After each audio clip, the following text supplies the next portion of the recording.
മുത്തായക്കുറ്റി എന്നാ പറയാ.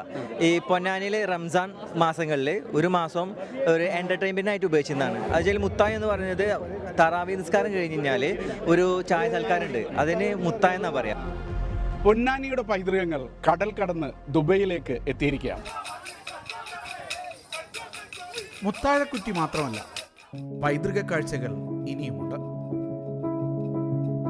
ഓലയിൽ എഴുതിയ പഴയ ആധാരങ്ങൾ മുതൽ ആദ്യകാലത്തെ ഇലക്ട്രിക് സ്വിച്ചുകൾ വരെ പൊന്നാനിയുടെ പൈതൃക വസ്തുക്കൾ ശേഖരിക്കുന്ന തിണ്ടീസാണ് പൊന്നാനി വെൽഫെയർ കമ്മിറ്റിയുടെ 50-ാം വാർഷികത്തിന് ഇവ ദുബൈയിലെത്തിച്ചത്.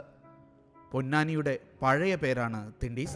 തുറമുഖ നഗരം എന്നാണ് ചരിത്രകാരന്മാർ പറയുന്നത്, തിണ്ടീസ് എന്നുള്ള പേര്. അപ്പോൾ നമ്മുടെ തിണ്ടീസ് എന്നാണ് നമ്മുടെ സ്ഥാപനം പേരിട്ടിരിക്കുന്നത്. പൊന്നാനിക്ക് ഒരുപാട് പൈതൃകങ്ങളും ചരിത്രങ്ങളൊക്കെ ഉണ്ട്. കാരണം പണ്ടൊരു തുറമുഖ നഗരമായിരുന്നു. അപ്പോൾ ഒരുപാട് ആളുകളുടെ എന്താ പറയുക, നമ്മുടെ പൊന്നാനിയുമായി ബന്ധപ്പെട്ട് അവരുടെ സംസ്കാരങ്ങളൊക്കെ നമ്മളിലേക്കും കുറേ അങ്ങോട്ടും ഇങ്ങോട്ടൊക്കെ വന്നിട്ടുണ്ട്. അപ്പോൾ അതുകൊണ്ട് തന്നെ ഈ കാലഘട്ടത്തിൽ ഇപ്പോൾ നമ്മുടെ കുറച്ചത് അസ്തമയങ്ങളിലാണ്.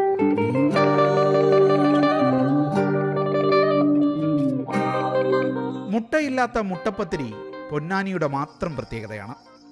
പൊന്നാനിക്കാരുടെ ദേശീയ ഭക്ഷണം മുട്ടപ്പത്തിരി എല്ലാവർക്കും ഇഷ്ടമാണ്. മുട്ടപ്പത്തിരി അതന്നെ ഞങ്ങളുടെ ഒരു ദേശീയ പലഹാരമാണ്.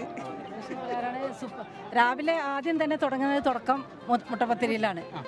മുട്ടപ്പത്തിരി നിന്നാണ് ഞങ്ങൾ പിന്നെ ഫുഡിലേക്ക് സ്റ്റാർട്ട് ചെയ്യുന്നത്. മുട്ടപ്പത്തിരി ഞങ്ങൾ ദേശീയ പലഹാരം. മുട്ടയില്ലാത്ത പപ്പടപ്പത്തിരി എന്ന് പറയാം ശരിക്കും പറഞ്ഞു കഴിഞ്ഞാൽ. ഇനിയിപ്പോൾ അങ്ങനെ പേര് മാറ്റണമെന്ന് ഞങ്ങൾക്കൊരു സംശയമുണ്ട്. കാരണം ഇതുവരെ മുട്ടപ്പത്തിരി എന്നാണ് അറിയപ്പെട്ടിരുന്നത്. പക്ഷേ ഇപ്പോൾ എല്ലാവരും ചോദിക്കുന്നുണ്ട് മുട്ടയില്ലാത്ത മുട്ടപ്പത്തിരി അല്ലേ, അപ്പോൾ അത് കാരണം പപ്പടപ്പത്തിരി എന്ന് ആക്കിയെങ്കിലോ എന്നൊന്ന് മാറി ചിന്തിക്കാൻ തുടങ്ങിയിട്ടുണ്ട്. മറവിയിലേക്ക് മറയുന്ന പൊന്നാനിയുടെ 40-ലേറെ ഓർമ്മചിത്രങ്ങളുമായാണ് കുവൈത്തിൽ പ്രവാസിയായിരുന്ന ഭാസ്കർ ദാസ് ദുബൈയിലെ ഈ ആഘോഷത്തിന് എത്തിയത്. പ്രവാസിയായിരിക്കുന്ന കാലത്താണ് ഇതിനുള്ള ചിന്തകൾ വരുന്നത്. ഇങ്ങനെ ചിത്രങ്ങൾ വരയ്ക്കാനും സ്വന്തം നാടിൻ്റെ ഓർമ്മകളിൽ നിന്നാണ് ഇത് വരുന്നത്. ഇതൊരു 10 വർഷം മുമ്പ് ഇതിൻ്റെ ചിന്തകൾ തുടങ്ങി വരച്ചുകൊണ്ടിരിക്കുക. 10 വർഷമായിപ്പോൾ ഏകദേശം ഈ ചിത്രങ്ങളൊക്കെ വരയ്ക്കാൻ തുടങ്ങിയിട്ട്. അങ്ങനെ അപ്പോൾ അത് ആദ്യമായിട്ടാണ് പൊന്നാനി കാഴ്ചകൾ ഒരു സ്ഥലത്ത് ഒന്നിച്ച് ഇതുപോലെ പ്രദർശിപ്പിക്കുന്നത്. അപ്പോൾ അതിനുള്ള ഒരു ഭാഗ്യം ഈ മണ്ണിൽ വന്നിട്ട് ആലോചന, ഈ മണ്ണിൽ തന്നെ അത് ആദ്യത്തെ പ്രദർശനം നടത്താൻ വേണ്ടിയിട്ടുള്ളൊരു ഭാഗ്യം ഉണ്ടായി. അത് സംഘടിപ്പിച്ചത് PWC ആണ്. ആ വഴിക്കാണ് നമുക്ക് കിട്ടിയത്. എഴുത്തിൻ്റെ ലോകത്തെ പൊന്നാനിയുടെ പൈതൃകം കൂടി ഈ മേള അടയാളപ്പെടുത്തുന്നുണ്ട്. പൊന്നാനിയിലെ പഴയ എഴുത്തുകാരെയും പുതിയ എഴുത്തുകാരെയും പരിചയപ്പെടുത്തിക്കൊണ്ട് സാഹിത്യത്തിൽ പഴയ കൃത്യമായ പാരമ്പര്യമുണ്ട് പൊന്നാനിക്ക്.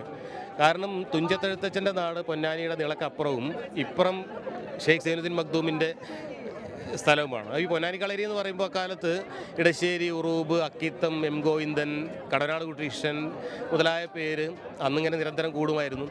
അപ്പോൾ അതിൻ്റെ ഒരു പുതിയ തലമുറ ഇപ്പോൾ ഒരു വാട്സപ്പ് ഗ്രൂപ്പ് പോലൊക്കെ രൂപീകരിച്ചിട്ടുണ്ട്. അപ്പോൾ ഇത് പൊന്നാനിയുടെ 50-ാം വാർഷിക, പിന്നെ ഈ പൊന്നാനി കൂട്ടായ്മ ഗൾഫിലെ പ്രവാസി കൂട്ടായ്മ 50-ാം വാർഷിക ഒരു ഹെറിറ്റേജും അതോടൊപ്പം തന്നെ സാഹിത്യത്തിൻ്റെ ഒരു പാരമ്പര്യം. അപ്പോൾ ഇതിൽ പിന്നെ കേരളത്തിൻ്റെ ആധികാരികമായ ആദ്യത്തെ ചരിത്ര പുസ്തകം എഴുതുന്നത് തുഹ്ഫത്തുൽ മുജാഹിദീൻ എന്ന് പറയുന്ന ഷെയ്ഖ് സൈനുദ്ദീൻ മഖ്ദൂമിൻ്റെയാണ്.